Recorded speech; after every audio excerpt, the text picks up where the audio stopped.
17তম লোকসভা নির্বাচন পর্বে এই প্রথম রাহুল গান্ধী কোনো হিন্দি বা বাংলা সংবাদ মাধ্যমের সঙ্গে কথা বললেন। ইনফ্যাক্ট কোনো বাংলা চ্যানেলকে এই প্রথম তিনি সাক্ষাৎকার দিতে চলেছেন। দেখতে পাচ্ছেন বারবার যেটা বলছি, 42 ডিগ্রি গরমে কাঠফাটা সূর্যের রোদের নিচে প্রচুর মানুষ এখানে অপেক্ষা করেছেন এবং পুরুলিয়ার ঝালদায় এই জনসমাবেশ দেখে নিঃসন্দেহে রাহুল গান্ধীর উদ্দীপনা বেশ কিছুটা বাড়বে, এ নিয়ে কোনো সন্দেহের অবকাশ নেই। এই কাঠফাটা গরমে 42 ডিগ্রি সেন্টিগ্রেডে এই অসম্ভব জনসংখ্যা দেখে, ঠিক যেমন আমরা দেখেছিলাম উত্তর মালদার চাঁচলে জনসংখ্যা দেখে, ক্রাউড দেখে, জনসমাগম দেখে রাহুল গান্ধী নিজেই নাকি বিস্ময় প্রকাশ করেছিলেন। আজকে অতটা না হলেও এই 42 ডিগ্রি গরমে এই পুরুলিয়ার ঝালদাতেও জনসংখ্যা চমকে দেওয়ার মতো। এই জনসংখ্যা দেখে বোঝাই যায় না যে গত লোকসভা নির্বাচনে মানে 2014 সালে কংগ্রেস এই রাজ্যে মাত্র 9.5% ভোট পেয়েছিল। সুতরাং রাহুল গান্ধীর আশান্বিত হওয়ার কারণ আছে কিনা তা শুধুমাত্র 23 তারিখ বোঝা যাবে, কিন্তু আপাতত তিনি উপভোগ করতে পারেন তাকে দেখার জন্য এই জনসভায় আসা ঝালদার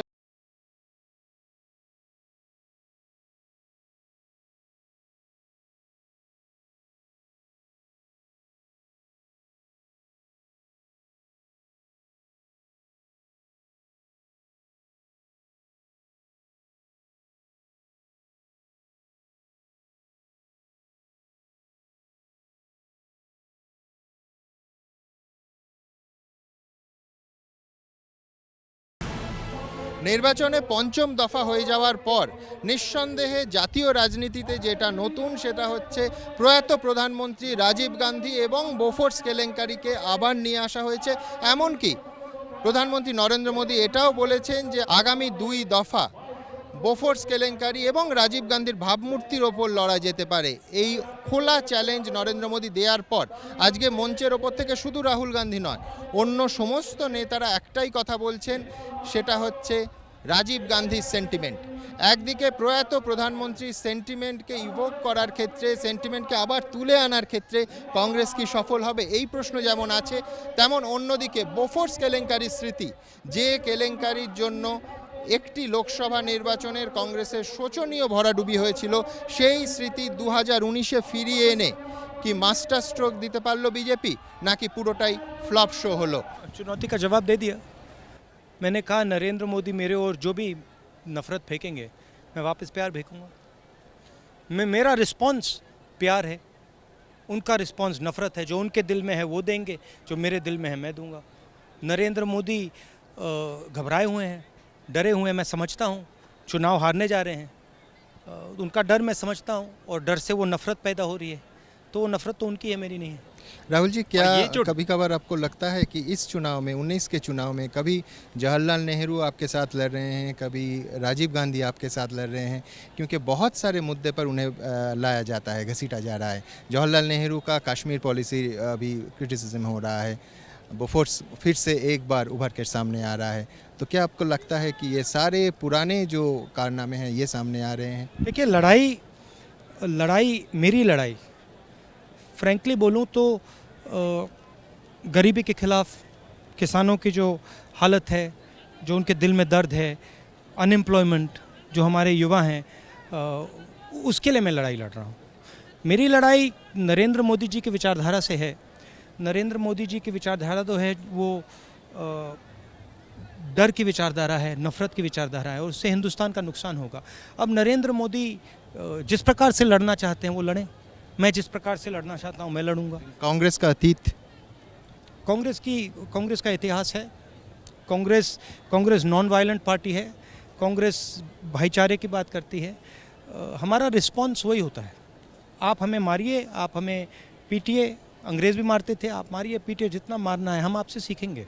जितना नरेंद्र मोदी जी मुझ पे आक्रमण करते हैं, जितनी वो पर्सनल बात करते हैं, उतनी मुझे स्ट्रेंथ मिलती है, मैं सीखता हूँ। आपने मुझे कुछ गलत बोला, मैं 2 प्रकार से रिस्पॉन्ड कर सकता हूँ। एक, मैं आपको गलत तरीके से रिस्पॉन्ड कर सकता हूँ, और दूसरे, मैं आपको प्यार से रिस्पॉन्ड कर सकता हूँ। अगर मैंने प्यार से रिस्पॉन्ड किया मैं सीखा, अगर मैंने नफ़रत से रिस्पॉन्ड किया मैं फेल हुआ। ये बताइए, आप विपश्यना करते हैं लेकिन आप ही पर नहीं हमला हो रहा है, हमला हो रहा है, आपके पिताजी को भ्रष्टाचारी नंबर 1 बोल रहे हैं, आपकी माताजी को कांग्रेस की विधवा बोल रहे हैं, क्या असर होता है? ये तो आप ही नहीं है। कोई असर नहीं, नहीं नहीं नहीं नहीं नहीं नहीं। देखिए,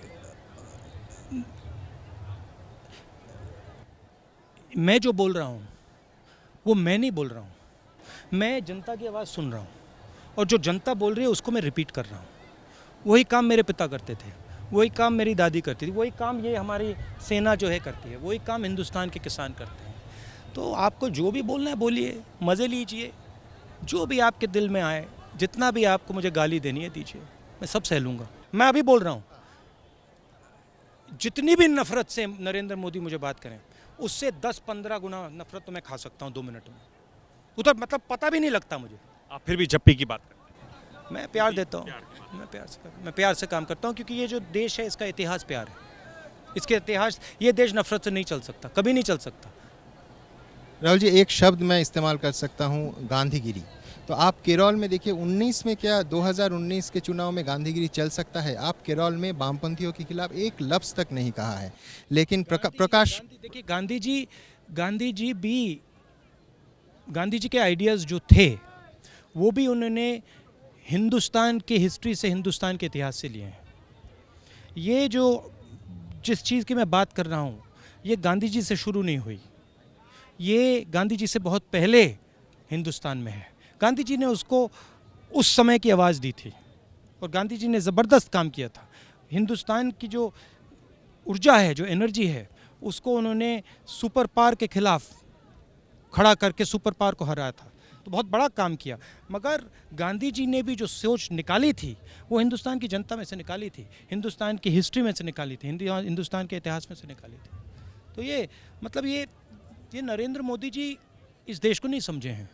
सच्चाई, दुख की बात यह है, इस देश ने नरेंद्र मोदी जी को सबसे ज़रूरी चीज़ दी, सबसे मतलब इम्पोर्टेंट चीज़ दी, भरोसा। नरेंद्र मोदी जी ने वायदा किया था 2 करोड़ युवाओं को रोज़गार दूंगा, 15 लाख रुपए बैंक अकाउंट पर डालूंगा। देश ने भरोसा किया था, किसानों ने भरोसा किया था कि ये आदमी हमारे लिए कुछ करेगा। भरोसा टूटा है और नरेंद्र मोदी उस बात को भी नहीं समझ पा रहे हैं। नरेंद्र मोदी समझ नहीं पा रहे हैं कि देश का भरोसा उनमें टूट गया है। नरेंद्र मोदी जो था वो नहीं रहा, ख़त्म हो गया है वो। मगर नरेंद्र मोदी जी को अभी थोड़ा टाइम लैग है, थोड़ा बात समझ नहीं आ रही है और इसलिए उससे उनको गुस्सा आ रहा है, डर लग रहा है, नफरत आ रही है, वो मेरे ऊपर उतार रहे हैं। आप मान रहे हैं कुछ थे उनमें? नहीं, हिंदुस्तान ने अपॉर्चुनिटी दी, 2014 में हिंदुस्तान ने अपॉर्चुनिटी दी, कहा नरेंद्र मोदी जी आप हमारे लिए काम कीजिए, 2 करोड़ युवाओं को रोजगार दीजिए। बहुत बड़ी जिम्मेदारी दी, प्यार दिया और नरेंद्र मोदी जी ने एक प्रकार से उस भावना का रिस्पेक्ट नहीं किया। पर राहुल जी, अगर आप ये देखें, आप नारा लगवाते हैं, आपके पिताजी के बारे में भी यही कहा जाता था, यही शब्द इस्तेमाल होता था, कोर्ट ने उनको बाइज्जत बरी किया। अब अगर आप ऐसे मेरे पिता की जो हिस्ट्री है वो पूरा देश जानता है। मेरे पिता शहीद हुए, मेरी दादी शहीद हुई, उसके बारे में मैं बोलता नहीं हूँ, वो ठीक है, वो उनकी जगह है, उन्होंने जो करना था करा। मगर जो नरेंद्र मोदी के दिल में जो नफ़रत है, मेरे से नहीं है। नरेंद्र मोदी जी मुझसे नफ़रत नहीं करते हैं, नरेंद्र मोदी जी कांग्रेस से नफ़रत नहीं करते हैं, जवाहरलाल नेहरू, राजीव गांधी से नफ़रत नहीं करते। नरेंद्र मोदी जी नरेंद्र मोदी से नफ़रत करते हैं। और मेरा काम कांग्रेस के लीडर होते उनके दिल में से वो नफ़रत निकालने का। मैं आपको बता रहा हूँ, मैं नरेंद्र मोदी जी के दिल में प्यार डालूंगा, बच नहीं सकते मेरे प्यार से नरेंद्र मोदी जी। पर जब आप कहते हैं चौकीदार चोर है, मैं नहीं कहता हूँ, मैं कहता हूँ चौकीदार। देखिए, चौकीदार चोर है कहते हैं, पर जब ये नारा लगता है, मैं चौकीदार बोलता हूँ मैं चौकीदार बोलता हूँ। अब एक फैक्ट है कि चोरी हुई है। राफेल मामले में 30,000 करोड़ रुपए एयरफोर्स से चोरी करके अनिल अंबानी के बैंक अकाउंट में डाला गया है। फ्रांस के राष्ट्रपति ने कहा है कि हिंदुस्तान के प्रधानमंत्री ने मुझे कहा कि अनिल अंबानी को कॉन्ट्रैक्ट मिलना चाहिए, HAL कंपनी को नहीं जाना चाहिए, हिंदुस्तान में जहाज़ नहीं बनना चाहिए, 1600 करोड़ रुपए का खरीदा जाना चाहिए। चोरी हुई है। एयरफोर्स के अफसरों ने लिखा है कि प्रधानमंत्री पैरेलल नेगोशिएशन कर रहे थे। डिफेंस मिनिस्टर पारीकर जी ने कहा कि भैया मैं दूसरी डील के बारे में जानता ही नहीं हूँ, ये नरेंद्र मोदी जी जानते हैं। तो चोरी हुई है। अब आप अगर जनता को चोरी के लिए दूसरा शब्द दे सकें, थोड़ा प्यारा शब्द दे सकें, तो मुझे दे दीजिए, मैं उसका प्रयोग कर दूंगा। मैं कहूँगा चौकीदार, जनता कहेगी। लेकिन राहुल जी, ये तो सुप्रीम कोर्ट में, हाँ, कोर्ट में तो ये साबित नहीं हुआ है। कोर्ट में क्या साबित? ये घोटाला है। प्रोसेस चल रही है, इंक्वायरी कराइए, साबित हो जाएगा। आप इंक्वायरी क्यों नहीं करा रहे हैं? अरे छोड़िए इंक्वायरी की बात छोड़िए, आप मेरे सामने खड़े आ जाइए ओपन डिबेट। जहाँ भी आप चाहें। मैंने 10, 15, 20 बार चैलेंज दिया, जहाँ भी आप चाहें मैं आ जाऊँगा। रेसकोर्स रोड आ जाऊँगा, बुलाएंगे तो मैं आपके ऑफिस में आ जाऊँगा। ओपन डिबेट कर लेंगे, एबीपी न्यूज़ या एबीपी आनंद में आ जाइए, जहाँ भी आ जाइए, खुली डिबेट करते हैं। मैं राफेल का मामला उठाता हूँ, मैं आपसे 4-5 सवाल पूछूंगा, उन सवालों के जवाब आप देश के सामने दे दीजिए। नहीं, वो कह रहे हैं कि वो इसके लिए गारंटी तैयार नहीं है। देखिए, मैं ऐसे देख रहा हूँ ना कैमरा में, नरेंद्र मोदी ऐसे नहीं देख पाएंगे, नहीं कर पाएंगे ऐसे। नरेंद्र मोदी ऐसे करेंगे। पर राहुल जी, मैं एक बात बोल रहा हूँ कि आप किसी न किसी तरीके से उनके ट्रैप में फंस रहे हैं। उनकी कोशिश है कि इस पूरे चुनाव को अमेरिका में जैसे चुनाव होता है, प्रेसिडेंशियल चुनाव, वैसे बनाएं। पर जब आप मोदी को अटैक करते हैं, ये चुनाव खत्म हो गया है, ये अब चुनाव का लास्ट फेज है। चुनाव खत्म हो गया है, नरेंद्र मोदी चुनाव हार गए हैं। कोई ट्रैप नहीं है। आपको लगता है वो हार गए हैं। नरेंद्र मोदी हिंदुस्तान के प्रधानमंत्री नहीं बन रहे, इम्पॉसिबल, खत्म। और इसीलिए नरेंद्र मोदी जी के दिल में इतना गुस्सा है, इसीलिए इतने इस प्रकार से मेरे पर आक्रमण कर रहे हैं। नहीं, मैं समझना चाह रहा हूँ कि स्ट्रैटेजी क्या थी कि आपने इनको, नरेंद्र मोदी, कुछ आइडियोलॉजी नहीं चुना, पार्टी नहीं चुना, आपने आइडियोलॉजी नहीं चुनी, इनकी पार्टी नहीं चुनी, आपने नरेंद्र मोदी को चुना। नहीं, आइडियोलॉजी चुनी। नरेंद्र मोदी हिंदुस्तान के इंस्टीट्यूशंस पर आक्रमण कर रहे हैं, उन इंस्टीट्यूशंस को हमने डिफेंड किया। Supreme court, election commission, planning commission, RBI, उन पर आक्रमण किया। जब नरेंद्र मोदी ने नोटबंदी की तो हिंदुस्तान के इंस्टीट्यूशन पर आक्रमण किया, आरबीआई पे आक्रमण किया। आरबीआई के जो लर्नेड लोग थे उनको डिसरिस्पेक्ट किया, उनको अलग किया। हम जब हम नोटबंदी के खिलाफ लड़े, जब हम गब्बर सिंह टैक्स के लड़े, हम इस भावना के खिलाफ ही लड़े थे कि आप हिंदुस्तान के इंस्टीट्यूशंस का आदर करोगे, आप हिंदुस्तान के इंस्टीट्यूशंस पर आक्रमण नहीं कर सकते हो। जब हम राफेल की बात करते हैं, जब हम चोरी की बात करते हैं, हम डिफेंस फोर्सेस की बात कर रहे हैं। हमने उनसे कहा कि देखिए, आप डिफेंस फोर्सेस का पॉलिटिकल यूज़ नहीं कर सकते हैं। पुलवामा के बाद कांग्रेस पार्टी ने साफ कह दिया था, कांग्रेस पार्टी पूरी सपोर्ट हिंदुस्तान की सेना को, हिंदुस्तान के एयरफोर्स को, सरकार को देगी। और मैंने अपनी पूरी पार्टी से कहा कि पॉलिटिसाइज नहीं करा जाएगा। आप हिंदुस्तान की सेना के बलिदान को पॉलिटिसाइज कर रहे हैं, तो ये विचारधारा की लड़ाई है। और ये इसकी पूरे जो एक्शंस हैं, ये विचारधारा के हैं। बार बार इलेक्शन कमीशन क्लीन चिट दे रहे हैं नरेंद्र मोदी को और पार्टी। इसके बारे में तो आपको बोलना पड़ेगा। दो अलग अलग रूल्स चल रहे हैं, एक बीजेपी के लिए रूल चल रहा है। अगर आप कुछ बोलेंगे और वही बात नरेंद्र मोदी जी बोलेंगे, आपको मतलब टोका जाएगा, नरेंद्र मोदी जी को छोड़ा जाएगा। वो तो दिख रहा है, पूरे देश को दिख रहा है। मगर वो प्रेशर है ना, वो प्रेशर है, डर है।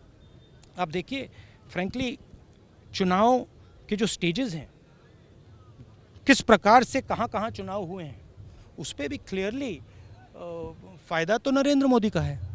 पर ऐसा लग रहा है कि कांग्रेस में भी आप ही बहुत एग्रेसिवली सामने आकर बिना डरे मोदी और बीजेपी पार्टी लड़ रही है, कांग्रेस पार्टी लड़ रही है। हमारे चीफ मिनिस्टर लड़ रहे हैं, गहलोत जी, कमलनाथ जी, बघेल जी, हमारे सब चीफ मिनिस्टर्स, अमरिंदर सिंह जी, सब लड़ रहे हैं। कांग्रेस पार्टी लड़ रही है। मैं कांग्रेस प्रेसिडेंट हूँ, तो थोड़ी ज़्यादा जिम्मेदारी मेरे पे पड़ती है। भारी है जिम्मेदारी? नहीं, बिल्कुल नहीं। आपने कहा कि ये चुनाव हार चुके हैं नरेंद्र मोदी, तो क्या आप कह रहे हैं कि अब नया प्रधानमंत्री बनेगा? क्या आप प्रधानमंत्री पद के उम्मीदवार हैं? ये तो देश के ऊपर है, मैं कैसे आपसे कह सकता हूँ। स्टालिन बोल रहे हैं कि आप ही को प्रधानमंत्री तो सब ठीक है, वो तो सब ठीक है। मगर देखिए, मेरा काम देश के इंस्टीट्यूशंस की रक्षा करने का है। मेरा काम जो आवाज़ है, देश की आवाज़ है, जो दर्द है, उसको सुनने का है। मैं अपना काम करता हूँ। जो निर्णय हिंदुस्तान की सरकार, हिंदुस्तान के लोग लेंगे, वो उनके ऊपर है। मैं कैसे कह सकता हूँ? पर हिंदुस्तान के लोग लेंगे, मतलब जो हिंदुस्तान के लोग कहेंगे, यानी जो पार्टी सबसे बड़ी पार्टी बनेगी। जो हिंदुस्तान की जनता कहेगी उसका मैं पालन करूँगा, वो मालिक है।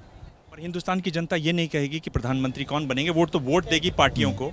अगर कांग्रेस सबसे बड़ी, पूरा पता लग जाएगा, वोट से पूरा पता लग जाएगा, 23 तारीख के बाद पूरा का पूरा साफ हो जाएगा हिंदुस्तान की जनता ने क्या कहा है।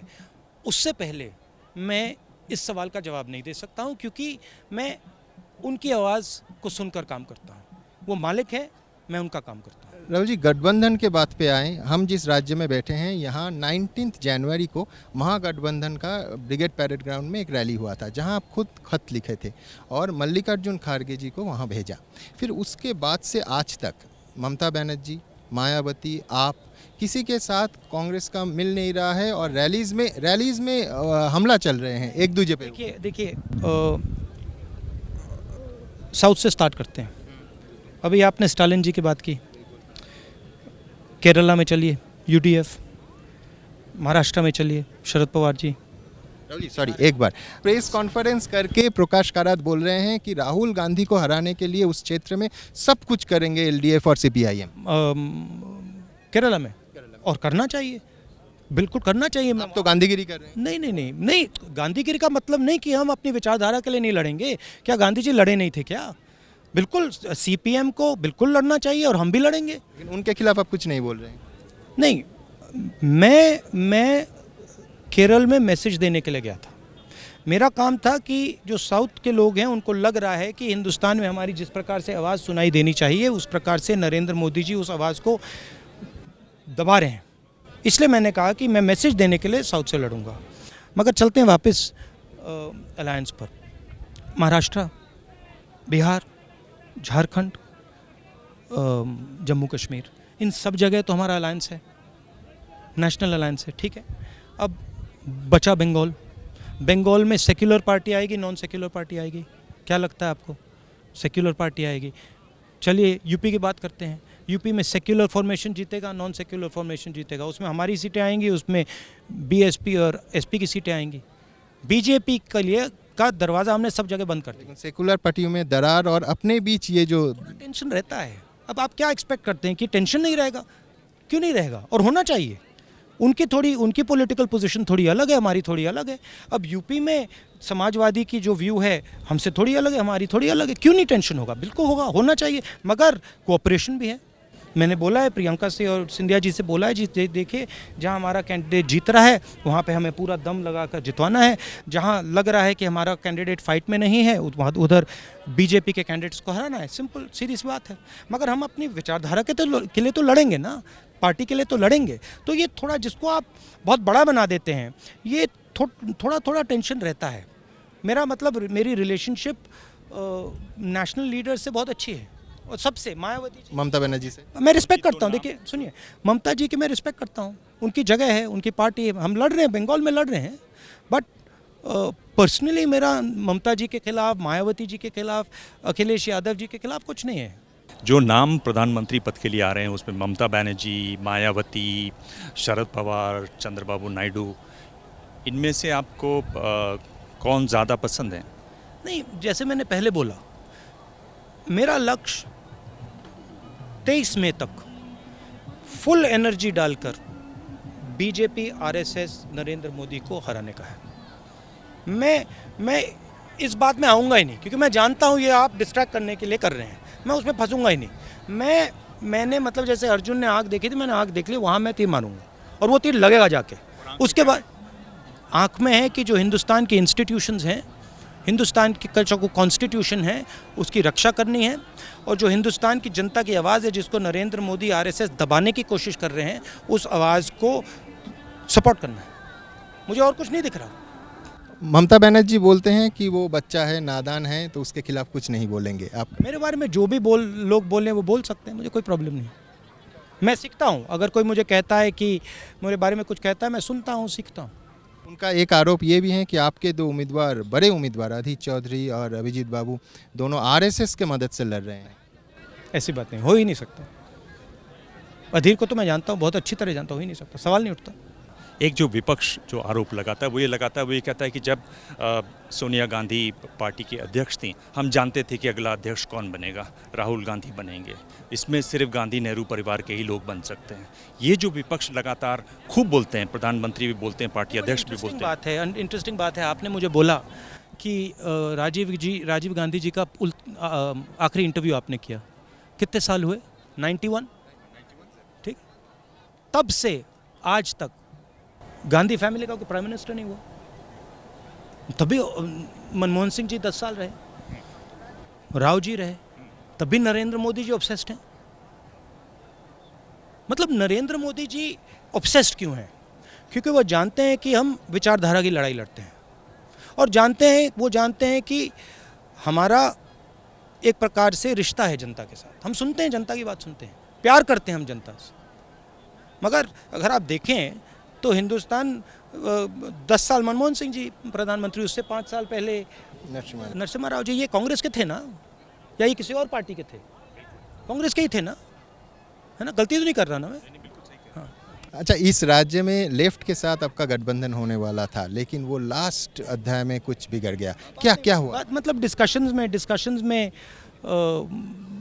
बात बन नहीं पाई। हमारे लोग और उनके बीच में जो सोल्यूशन निकलना था नहीं निकल पाया। ठीक है, कोई प्रॉब्लम नहीं। लेफ्ट फ्रंट का चेयरमैन ये आरोप लगाए हैं कि उसमें भी करप्शन है, मनी बैग है। ऐसी बात नहीं, बिल्कुल नहीं।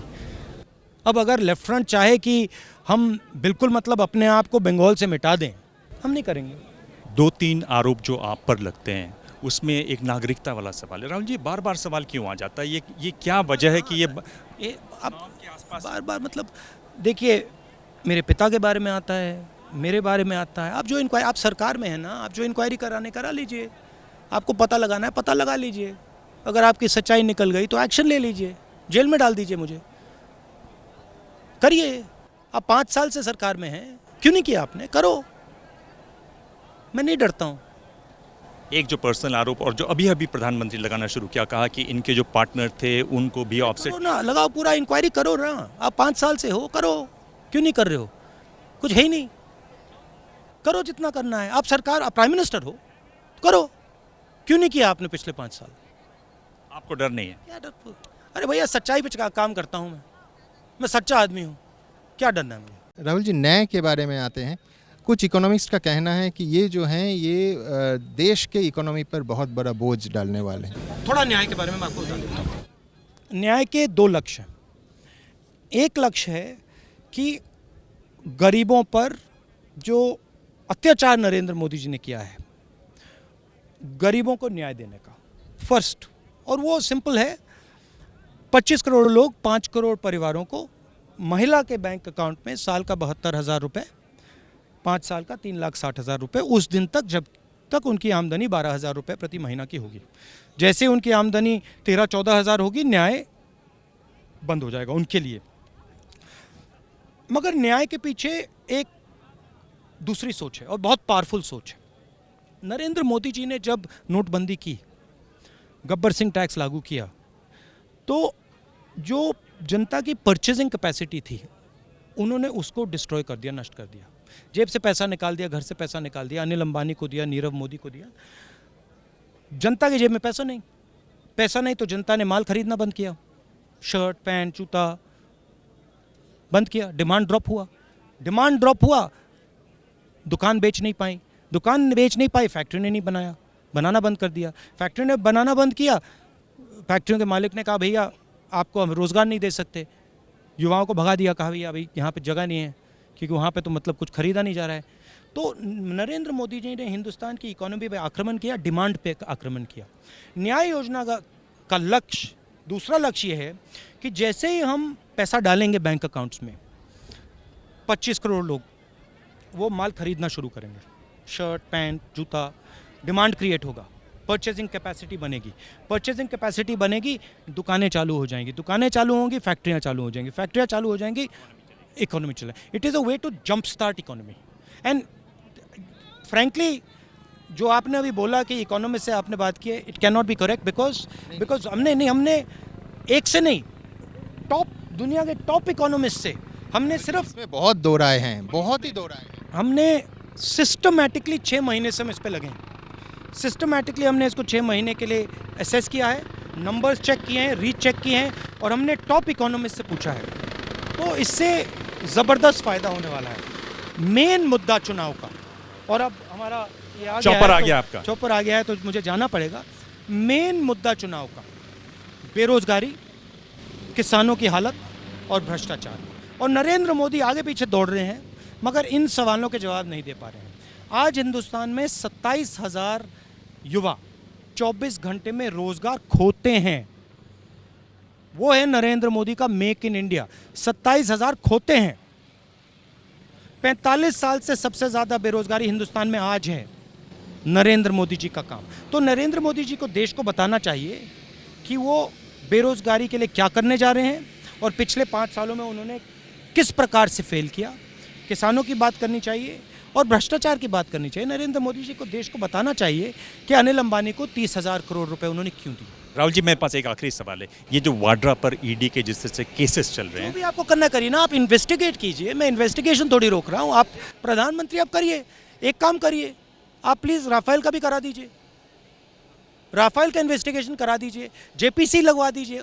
उससे तो मत भागिए ना, मैं तो तैयार हूँ, आप करिए जो इन्वेस्टिगेशन। आखिरी सवाल, 2 सीटों से आप लड़ रहे हैं, वायनाड से लड़ रहे हैं, अमेठी से लड़ रहे हैं। लोग ये कह रहे हैं कि आप अमेठी छोड़ेंगे क्योंकि गांधी नेहरू परिवार से जो भी चुनाव लड़ते हैं, संजय गांधी, राजीव गांधी आपके पिता, आपकी माँ सोनिया गांधी, आप खुद जब पहला चुनाव लड़ते हैं तो अमेठी से लड़ते हैं।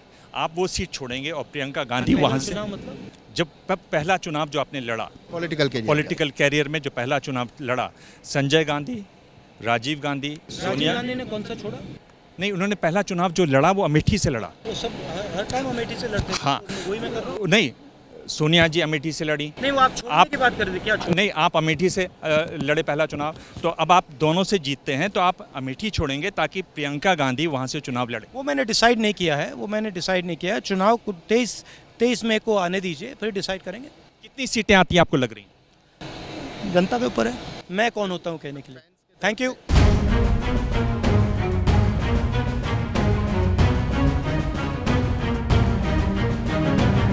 বিয়াল্লিশ ডিগ্রি তাপমাত্রা মাথায় নিয়ে প্রচণ্ড গরমের মধ্যে এই পুরুলিয়ায় রাহুল গান্ধীর জনসভা শেষ হওয়ার পর তিনি প্রথম একটি বাংলা চ্যানেলকে তার রাজনৈতিক কেরিয়ারে দীর্ঘক্ষণ সাক্ষাৎকার দিলেন এবং তার বিরুদ্ধে, তার প্রচারের বিরুদ্ধে, তার দল কংগ্রেসের বিরুদ্ধে ওঠা নানা অভিযোগের খোলাখুলি জবাব দিলেন।